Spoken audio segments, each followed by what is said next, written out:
second day of the CBE Hall of Fame Classic at the University of South Alabama. Now, last night the Jags got their second loss of this season from an undefeated Southern Miss team. But today the Jags go into halftime with a 39-31 lead over Wright State. People say it couldn't be done, but Auburn did just that. They have beaten the two-time defending national champions, Alabama. The Badgers finally won the conference title, and for the seniors especially, there were more than just high fives. The South Alabama Jaguars are leading Arkansas State 6-0 at the end of the first half. Now, the Jags have a habit of playing really close games, and it looks like this game is going in that same direction. It's a rainy day here at Lad Peoples Stadium and homecoming for South Alabama. 2 years ago, Kent State beat South 33-25, but today the Jags are hoping for a different outcome and hoping to keep their homecoming record intact. First quarter is coming up next. The Spring Hill volleyball team has been on a huge winning streak this season with 27 straight wins. You know, our losses were early in the year to some pretty good teams, and we were able to put it together. I think we only lost like 3 sets, you know, all through the conference year. That's amazing. You know, they really deserve the credit. Coach Martin really pushes us like very hard in practice to be the best and be better, because everybody in our conference is trying to knock us down because we were on that winning streak and we were at the top of the conference. The seniors' determination was the biggest difference between this year and the past 3 years going into the conference tournament. I think we just knew, us that have been there before just knew what it takes to get to the finals, and we knew on the very first day of practice what we had to do and to get there, and we've just been working hard at it every single day.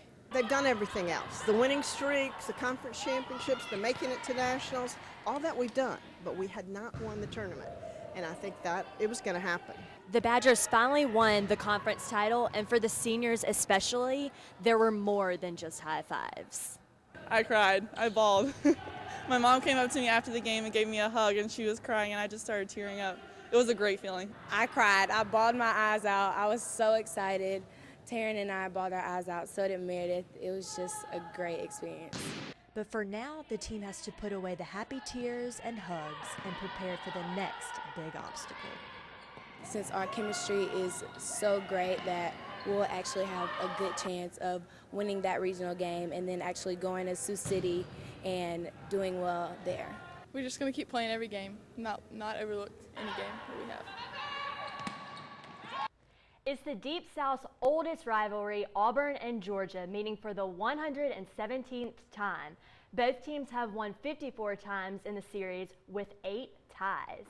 Auburn has never trailed in this one. They lead at 34-17 in the third. In the first half, Auburn outgained Georgia 246-36 on the ground. We will have highlights and post-game reaction tonight at 10.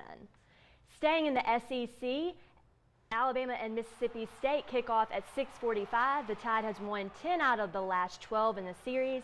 Mississippi State is 4-5 on the season, but when you take a closer look, all 5 of their losses have come against a ranked opponent. The Tide is a 25-point favorite in this one, and of course, Coach Nick Saban is doing his best to make sure Alabama doesn't come out flat after their huge win over LSU a week ago. This is certainly not the time to, think that, wow, we just got over this big game, so we ought to be entitled to have a little rest time this week. That's with every game you win, the next challenge becomes more important in a bigger game. And this certainly will be no different playing on the road against a very good team this week. We head to Tennessee, Vanderbilt hosting Kentucky. Late first quarter, Brian Kimbrough, 21 yards to the end zone. 9-6 Vandy at the half. Big day for receiver Jordan Matthews.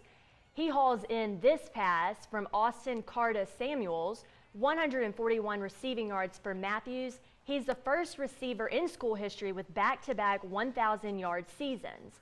Under a minute to go in the game, doors ahead, 15-6. Robin Patton on target to Chris Quintera. Vanderbilt wins 22-6. They are bowl eligible for the 3rd straight year. That is a school record.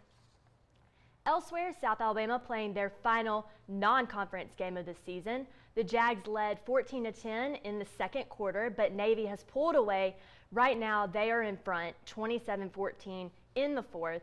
South Alabama returns home to face Louisiana Monroe next week. The Pee Wee football season came to an end today with the Youth Bowl, a pair of teams looking to repeat as champs. In 5-year-old action, Municipal facing Maytree, Aiden Schamberger 45-yard score. Municipal wins 22-8. They are back-to-back champs. To the 6-year-olds, Municipal looking clean in the white uniforms as they battled 8 Mile. This was a close one, but in the fourth quarter, the Raiders fumble. Kevin Malone races the other way for the only score of the game. 8 Mile avenges their only loss of the season and captures their 3rd straight title. We wrap things up with recruiting. Fans in Alabama know what it's like when a top prospect breaks your heart. Check out what happened yesterday when a star player from Chicago, Cliff Alexander, faked out University of Illinois fans. Pay close attention to the hat switch. After careful considerations, I have decided to continue my education at the University of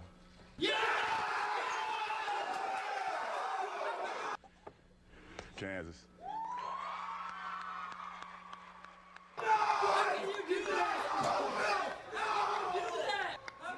That truly is a heartbreaker for those Illinois fans. I'm Lori Buhring with Local 15 Sports.